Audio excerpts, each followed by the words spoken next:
Hi, and welcome to today's live reading of Ouroboros, Antipodes Series Book 3 by T.S. Simons, and this is presented by Itsy Bitsy Book Bits. Chapter 1. Mooring the small fishing boat in the harbor at Kirkwall, I paused, wondering what sort of reception I would receive. Had I made a mistake in coming here? The last time I visited the Orkney community was almost a year ago, and for vastly different reasons. Knowing how to open the access hatches on the geodesic domes that protected us from infected rain, a raiding party had kidnapped 11 women to enslave, my wife Lay being among them. In pursuit, but a full day behind, our crew had stopped here briefly and been welcomed. A quick meal, a précis of our mission, 3 volunteers to join us, and we were on our way. I had been in no fit state to communicate on our return voyage when we returned the 6 abducted Orcadian women. Reeling from the violent death of my wife, Laetitia, at the hands of the raiders and battling a severe infection, I hadn't left the cabin of our vessel. As I slowly entered the village, I could see people watching me from a distance, apprehensive. Knowing that the people here were likely as wary of strangers as the residents of my home community on the Hebridean island of Lewis were, I entered with my hands in front of me, indicating that I held no weapon. Cautiously approaching, I was about to call out a greeting when a tall, shadowy figure spoke inquiringly toward me. Cam? It is, I responded, and looked over to see the male speaker. The afternoon sun was behind him, the glare in my face making me squint. Will? I guessed as I stepped farther forward and into the shade of the home's eaves. A wide grin crossed his face as he extended his arm. How are you, Cam? So good to see you. You recovered all right then. Grateful for the warm welcome, I smiled. I'm well, thank you. My profuse thanks to you for the antibiotics and painkillers. They undoubtedly saved my life. Our pleasure, and it was a fair price, too. We never got the chance to thank you personally for returning our friends. I heard your wife didn't make it. No, she didn't. I'm sorry, man. I can't imagine what that feels like. Hell is what it feels like, I thought, with fresh pain piercing my chest, making me want to double over from the stabbing sensation, but said nothing. Not that we aren't thrilled to see you, Campbell, but I assume you haven't come all this way for a random neighborly call. Is there something we can do for you? Even after all these years, I still appreciated the direct Scottish approach. There was no beating around the bush with social niceties.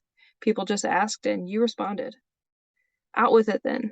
I was hoping, if you don't mind, to speak with them, the women that were taken, if that is okay. I just need closure. Will paused, and I waited as he responded haltingly. I'm not sure, Cam. It has taken them a long time to deal with what happened. I know it's been a year, but they are still struggling with nightmares and flashbacks. Most of them still cannot leave the village, but for you, I will ask, okay? Realizing that this was the best that I could expect, I nodded in agreement. You can stay with us. I'll let Liesl know. A small group had gathered, interested in the newcomer. They were watching us apprehensively but visibly relaxed as they saw Will shake my hand enthusiastically, chatter springing up among them. Will turned to reintroduce me to the community here, and the look of fear broke on many faces as they recognized me. Several people approached to thank me, genuinely appreciative of my role in the rescue, small as my part had been.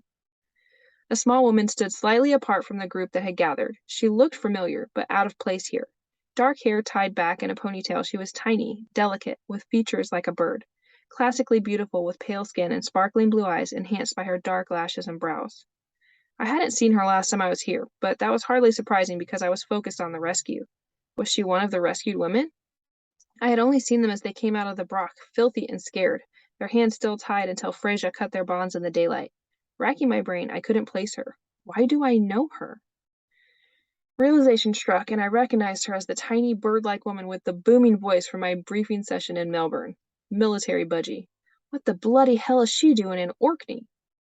Then again, I realized in the next instance the same thing could be asked of me. Once the crowd had dispersed after Will's introduction, she made her approach forcefully. I'm Lillyria, she chirped pleasantly, thrusting her hand out. Campbell, isn't it? It is, but please, Cam. I wondered if she remembered me or if she had just heard about what happened. We've met before, I started cautiously. Well, not really. You were part of the team in Melbourne.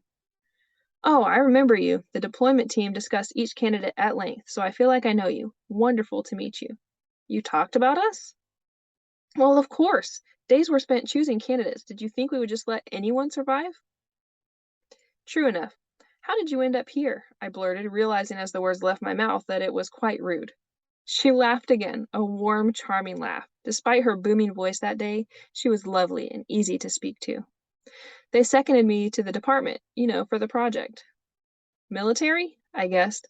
Major Morgan, intelligence officer, Australian Army. She saluted in formal greeting. What gave it away? Honestly, your voice. I had never heard such a commanding voice from someone so tiny, I confessed.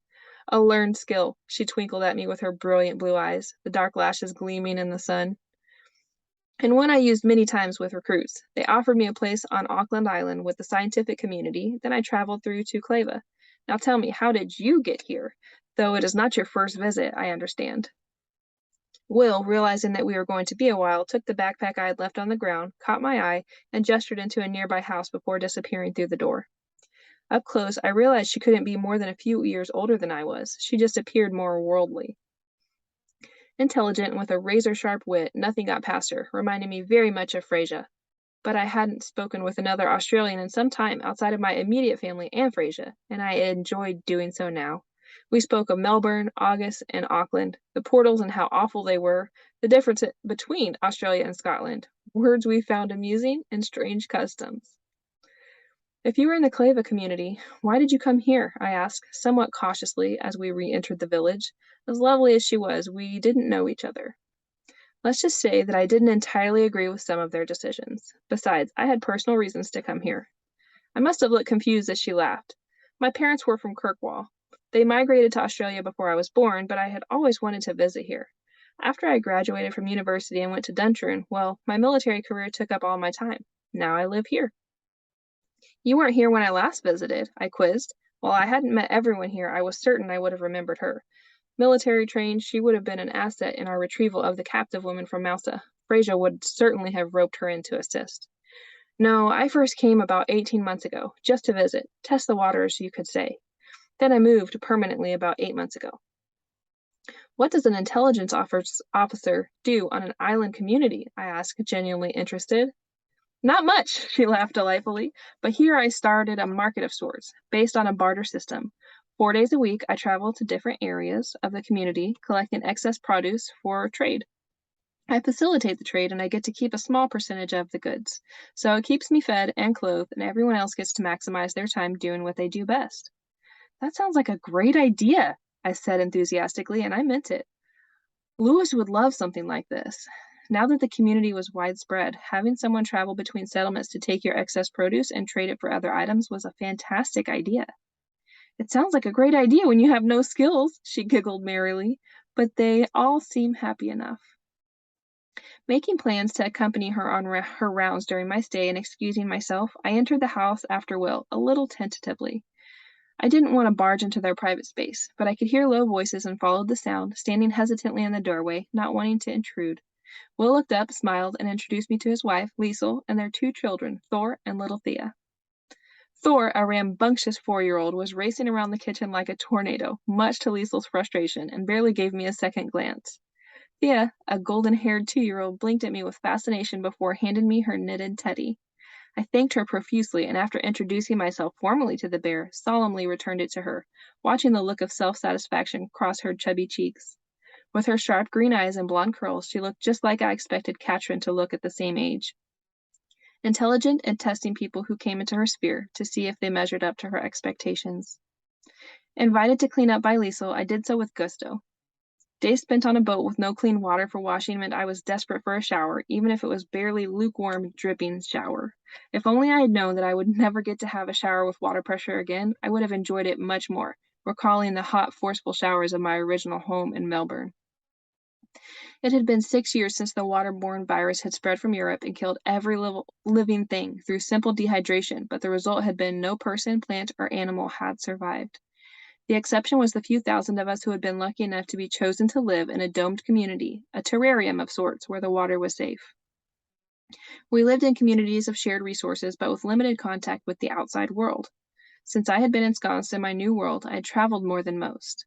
But I had not yet seen life outside of these domed communities, the exception being Mousa, the tiny island off the coast of the Shetlands, where the raiders had taken the kidnapped women. That journey had previously brought me here.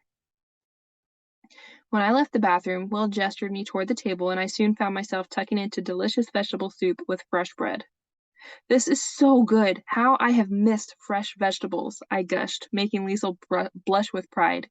Eating with children was something I was surprised to find that I also missed after days alone, and enjoyed helping Thea with her spoon, Liesel enjoying the break from parenting for a short time. It was the sense of sublime relaxation that came with being back in a protected environment that I hadn't expected. No longer needing to worry about getting caught in the rain, eating something contaminated, or constantly suiting up to avoid having a random wave splash in my face.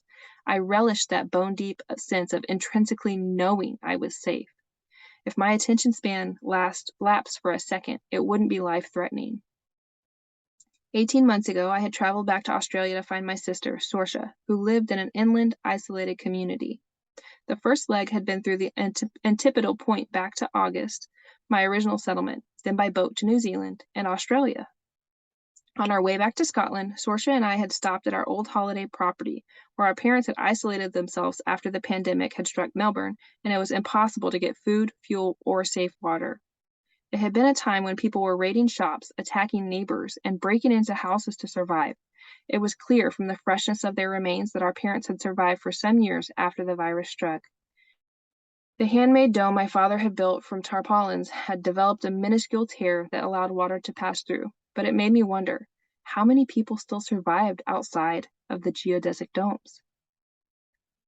After a blissful night spent in an actual bed, a hand-carved wooden car driven up my legs woke me up.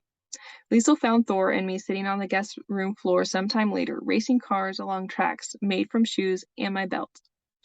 Thea insisted I sit with Holly, her teddy, at breakfast, chattering away to me the entire time while Liesel made Teddy scones. Will spent the next 2 days showing me around the community, introducing me, and ensuring that everyone we spoke to knew my role in saving the abducted women. We had returned all the Orcadian women unharmed. Laetitia had been the sole female casualty, though the raiders had killed 3 men on Lewis who were simply in the wrong place at the wrong time.